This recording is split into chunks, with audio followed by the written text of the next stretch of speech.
been 5 years since the release of the Final Fantasy VII Remake, just over 12 months since the release of Final Fantasy VII Rebirth, and with confirmation that the story for the third and final installment is now complete, fans' anticipation and expectations for the third game is high.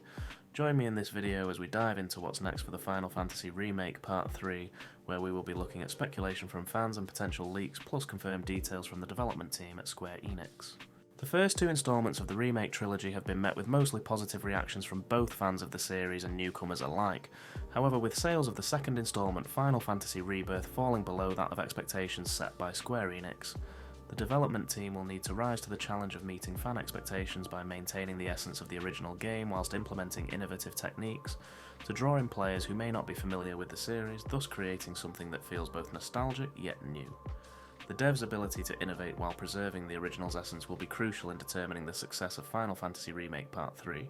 and it's exciting to think about what they might have in store for us. Following an announcement regarding Final Fantasy VII Rebirth prior to its release, it was announced that the project would in fact be a trilogy, and Tetsuya Nomura, the creative director for the series, confirmed work had started on the third installment in 2022, a full 2 years before the release of Final Fantasy Rebirth. This would give the latest installment a similar development timeframe to Rebirth, as it was revealed that work began on Rebirth in 2019, a full year prior to the release of Final Fantasy VII Remake.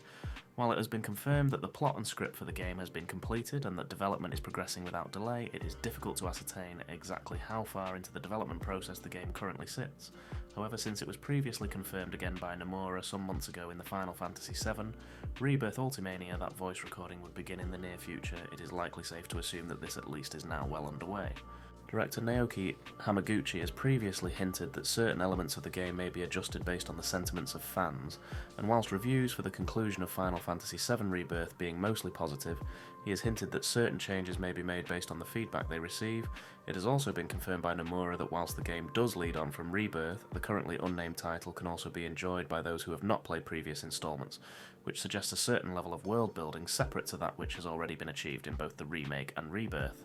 Hamaguchi has separately suggested that when it comes to the engine used for the game, that the team may also be switching to Unreal Engine 5 as opposed to Unreal Engine 4, which was used previously in Rebirth. However, this would be dependent on the total development time, suggesting that if the team can learn and implement the new engine without hindering the total development time, then the new engine will be implemented. If this does cause a hindrance, however, it is more likely that the older engine will be used and they will continue to make custom enhancements as they did with the previous two titles. In terms of possible content and features for the upcoming title, there are still certain areas from the original game which are yet to be fully explored, such as the Wutai region, and content such as the weapons and how they will implement features such as traversing the region in the airship. The latter of these was possible in the original game and gave players more of an element of freedom to roam the game's world, and whilst most modern games have implemented simplistic fast travel mechanics which save the player time, Hamaguchi has confirmed in interviews that they will not cheat with the airship system but take the challenge head on so it can freely fly all over the game map, thus allowing players the same level of freedom as it did in the original game.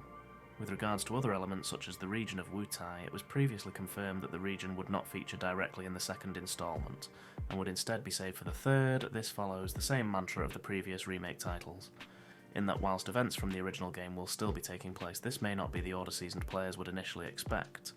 In the original game, Wutai was an optional location, however it makes sense that the developers would want to make this region more of a prominent feature at some point due to its prominence in the lore and world building of the first two games. It was also confirmed that there will be a much bigger focus on Tifa as a character compared with the previous two installments. Both Cid and Vincent will be available as playable characters, and that there will be a new combat mechanic in the third installment similarly to how synergy attacks were introduced in Rebirth. However, the details on exactly what this mechanic will be and how it will work are still unconfirmed. Due to the time between the launch of Final Fantasy VII Remake and Rebirth, some fans have speculated that the third installment could release on the next generation of consoles, which whilst the development team at Square Enix have confirmed that the game will release on the PS5, potentially putting some fans' minds at rest in terms of being able to play the game at launch, that doesn't mean it won't be released as a cross-generational game, with a PS5 and PS6 version of the game being released at the same time. This is certainly a possibility if we expect a similar time difference in the release of titles as the first two installments, which would put the release sometime around the end of 2027 or the start of 2028. Due to comments from the game's producer Yoshinori Kitase and director Naoki Hamaguchi stating that the game will feature on a wide variety of platforms, it has also been speculated that the game may release on both PlayStation and Xbox or PC at the same time,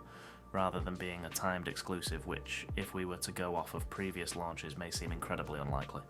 However, this may be an avenue the developers wish to explore in terms of ensuring sales targets for the final instalment don't fall short of expectations as the previous titles have. And that just about covers what we know so far about the upcoming release. As we have already seen with the remake and rebirth, we can expect to see key story elements from the original game with some multiversal twists along the way in the new instalment. What do you guys want to see in the final part of the trilogy, and what surprises do you think the development team could throw our way? Drop your theories in the comments below. As always, thanks for watching, and if you enjoyed the video, hit that subscribe button to support the channel and be notified when new videos go live, and I'll catch you in the next one.